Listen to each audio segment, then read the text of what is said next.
Hey, what's up, everyone? I have returned with a brand new video, and as you can see from the title here, I'm going to be talking about Jason David Frank. For those of you that remember the original Power Rangers series, Mighty Morphin Power Rangers, he played the Green Ranger, who then became the White Ranger, and then several seasons later, he became red and black and a bunch of different colors, and he returned for different anniversary seasons. But there has been this now going around, this not a rumor, but something that he had said recently that leads people to believe that he might be done with Power Rangers finally. He might not be coming back for future reunions and things of that sort.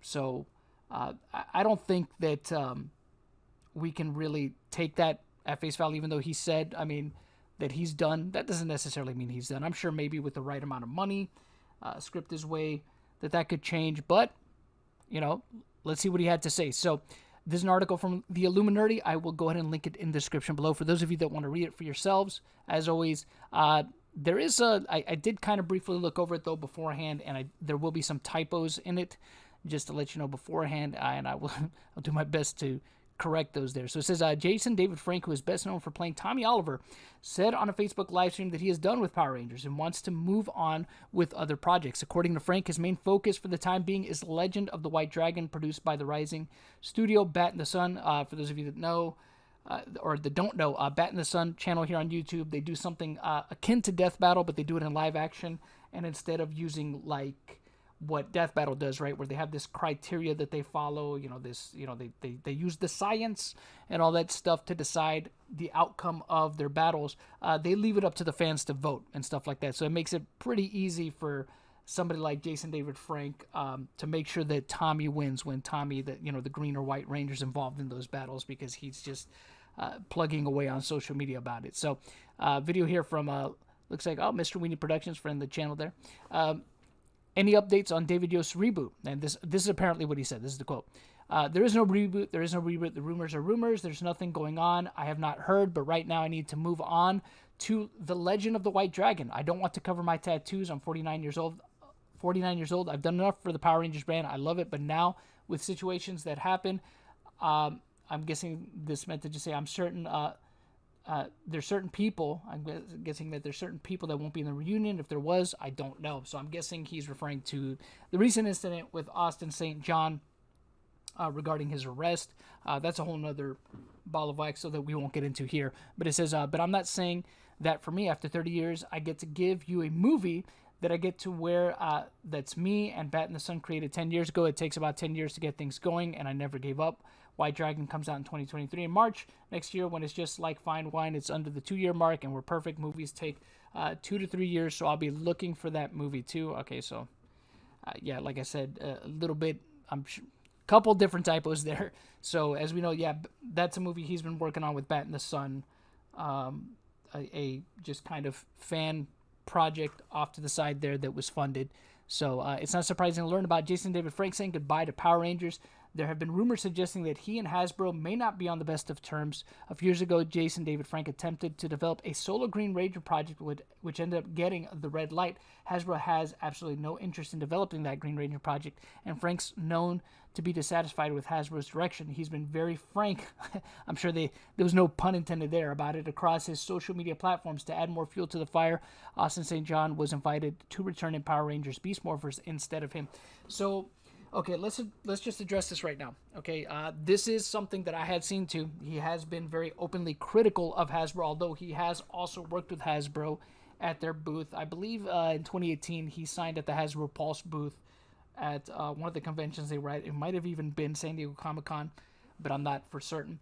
But he has been openly critical of Hasbro and what he feels is their handling of the brand, which honestly, there's always going to be a different way for people to handle stuff, right? I remember when Hasbro was first announced as taking over the brand, people were excited about it.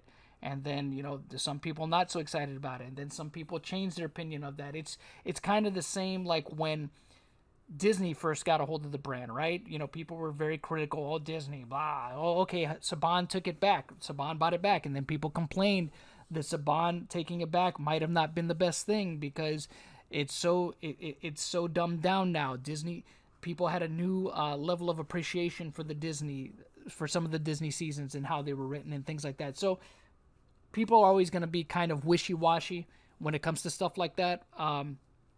It's just the breaks, right? All good things come to an end, and if people felt that Saban Brands having the brand was the best thing for it, like I said, all good things come to an end. I'm pretty sure people felt that same way. There's people that felt just as dissatisfied, like I said, after Saban Brands took it back from Disney, and now with Hasbro, I think we see the same thing. I think Hasbro, look, on the surface at least, they've done a decent job, but I'm sure there's room for improvement like anything else. So, and he has been a person that has been openly critical. I think a lot of that critique does come from the fact, in my opinion, this is just my opinion, this is pure speculation, I don't know this for a fact, I don't have an inside source to anything, right?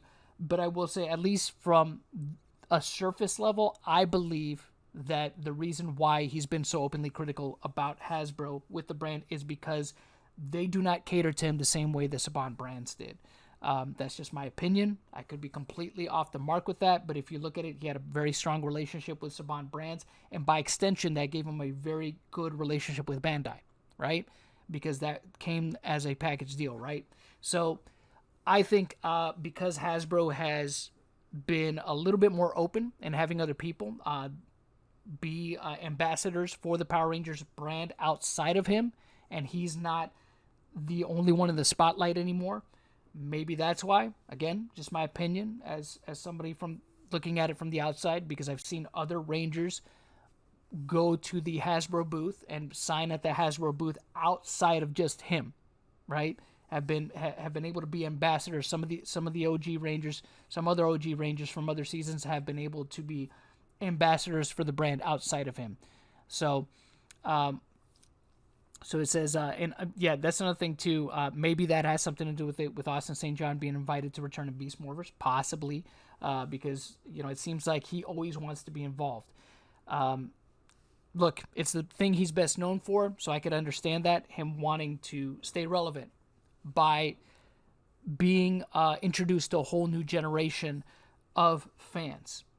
So I can understand him wanting to try to be involved as much as possible, because it's good for him. It's good for business, right? If he's able, it's good for his bottom line if he's able to be involved. And he does, look, the guy knows, I have my criticisms of him, but he does know how to be a showman for fans at the very least. Professionally, behind closed doors, I think that's a different story. Have a different kind of opinion there, but we won't get into that. But it says here, with or without Jason David Frank or Tommy Oliver, the show must go on. As far as we know, the 30th anniversary season is still happening. David Yost and the others have signed on. Other Rangers are expected to return. The late original Rangers legacy will live on through her daughter, who is said to become the ultimate Ranger and inherit the powers of the Mighty Morphin Power Rangers. Who knows what that means? But as we see, it says, as for the reboot, there is most definitely a reboot. It has been confirmed by both Hasbro and Jonathan Entwistle. In regards to David Yost's Power Rangers Quantum Continuum, that's not happening. Yost would like it to happen. He's been pitching it to Hasbro for quite some time now, but unfortunately, Quantum Continuum is not the direction Hasbro has in mind for the brand, at least not for the time being. So, Mighty Morphin Power Rangers, 1993 stars Austin St. John, Jason Red Ranger, Tweed Train. Okay, so it's just going through the names of the people. And it's saying how you feel, but yeah, look, if he's done, he's done. I have a sneaking suspicion, though, that if he were to be asked to come back, and I think he would do it. I mean, look, it would help him. It helps his other projects too by him being on a show like Power Rangers. It's a great way to put himself in the consciousness, like I said, of newer fans yet again, and that could help him, help people, find out who he is. For those that didn't grow up in the 90s, find out who he is and maybe look into the other projects he's doing and stuff like that. So I see, even though he says he's done, look, he's done it before. He's had tattoos for years. I don't know why now it would be a problem for him to have to cover them up, right, for his character in the show. I that seems like, seems like a dumb excuse, because he's gone through it before, and he had already started getting tattoos by the time he was in Dino Thunder. He already had tattoos that he had to start getting covered up. Hell, even before that, If you go to in Power Rangers, Power Rangers Turbo, he had started already to get arm tattoos that he had to have covered up for the filming of that movie and that series. So it's something that he didn't seem to have a problem with until recently. I think with his dissatisfaction with Hasbro, whatever problems he has with Hasbro, is probably more likely the reason why he doesn't want to return. And he's just using whatever other reason. Or maybe he finally is done. Maybe he's like, all right, I've done enough. I've been involved enough. And truthfully, look, he has. I don't think anybody's been more involved in the series than him, let alone for maybe Paul Schreier, who played Bulk. Obviously, as far as a Ranger goes, though, he has for sure been the most involved. He's been in the most amount of seasons portraying a Ranger character. So, maybe he has had enough. I guess we'll have to wait and see. But if he is done, well, good. I mean, there's plenty of stuff that people could still look back on and see that his character has a legacy. So it is what it is. Film is forever. So if he's done, hey, good for him for what he's contributed. And I guess we'll see if he truly is done or not. I have a sneaking suspicion, though, that given certain circumstances, that he might not be. But that's just my opinion. Let me know what you all think in the comment section below. Until next time, you all know how it goes. The hunt continues.